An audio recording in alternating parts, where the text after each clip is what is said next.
What's up, everybody? Welcome into Dodgers Daily, presented by DodgerBlue.com. My name is Jeff Spiegel, and this is a new video series that we're going to start putting out every weekday that there's a game where I break down that night's matchup, talk about some of the betting lines, some of the angles that might be worth looking at if you're into that type of thing. And so tonight, the Dodgers against the Brewers.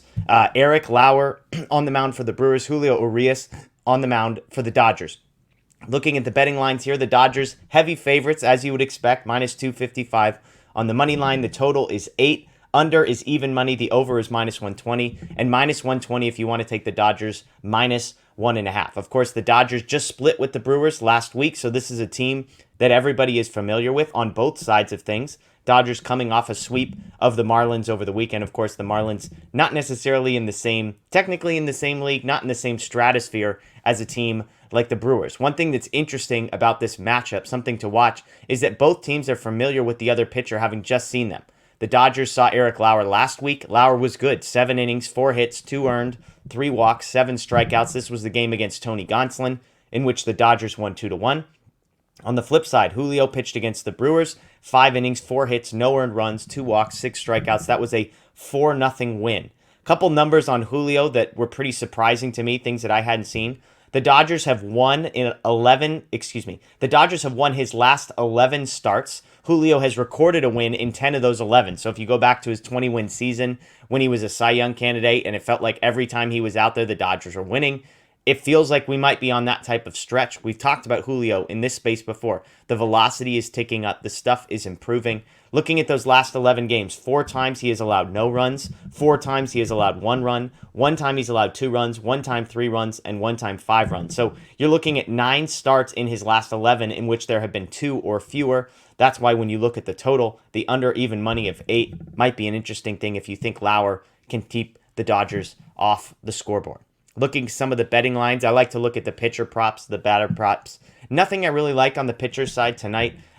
Julio's strikeout line is 7.5. That feels too high for me. And if you want to bet the under, it's minus 160, so not a lot of value there. Lauer, again, I just said 7 strikeouts against the Dodgers last week. The line is just 5.5. So that could be an interesting one. But you figure the Dodgers, a team like that, they see him for the second time. Maybe they're not going to be fooled. Maybe the scouting report is a little bit better. So I'm probably going to stay away from Lauer's strikeouts as well. I like to look at batter stats, like how have certain guys fared against the opposing pitcher. Justin Turner, 24 career at-bats against Lauer, does have 8 strikeouts. Chris Taylor, 5 strikeouts and 22 at-bats. Muncy and Bellinger, 4 strikeouts apiece. So there is some strikeout stuff there. Now, how many of those guys are playing in the Dodgers lineup? Of course, Justin Turner, Max Muncy, you expect to be in there. Probably Cody Bellinger, maybe Chris Taylor. But if all those guys end up in the lineup and the 5.5 number stays the same, then I might be interested. On the flip side, how have the Brewers fared against Julio Urías? Christian Yelich, 0 for 10 in his career.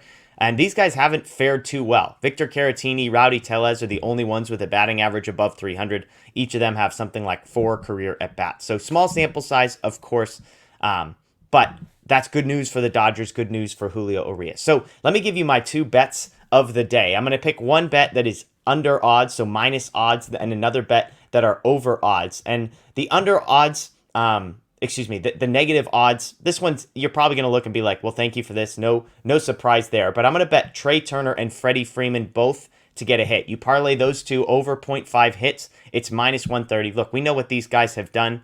But on top of that, they both have positive results against Eric Lauer in the past. Trey Turner, 5 for 12 in his career against Lauer. Freddie Freeman, 2 for 5. Put those guys at the top of the lineup. Going to get a bunch of at-bats. If both of those guys are going to get 4 at-bats in this game, I like both of them to get a hit. They've been doing it in tandem as well. Trey gets a hit, Freddie Freeman immediately responds. So who knows? Maybe that bet's a winner in the first inning. As far as for my plus money bet, I'm going to go with the janitor, Will Smith, to get an RBI at some point. We know the stretch he's been on. He leads Major League Baseball in RBIs over the past 3 or 4 weeks. Yesterday's game, every single time he came up after Betts, Turner, and Freeman, there was a runner in scoring position. 4 opportunities, 2 of them he cashed in. So plus 130 on him to get an RBI. I don't love those odds, but if I'm looking for a plus money bet, give me Will Smith to get an RBI in this one. So there you go. This is the Dodgers Daily. Julio Urías on the mound for the Dodgers. Eric Lauer on the mound for the Brewers. This game tips off around 7 o'clock tonight, so make sure to check it out. My name is Jeff Spiegel. Of course, again, this has been Dodgers Daily presented by DodgerBlue.com. You can check all of our stuff out at DodgerBlue.com, DodgerBlue1958 on social media. And of course, subscribe, ring the notification bell here on YouTube. If you missed it, Sunday night, Matt Moreno and I went live talking about everything that happened in the past week, looking ahead, doing a lot of Dustin May. Is he back? Is he the ace of the Dodgers staff after what we saw? Is Max Muncy back? What do you do with Craig Kimbrell? So great conversation there. If you missed it, make sure to go check it out. We appreciate you joining us as always. We'll see you next time.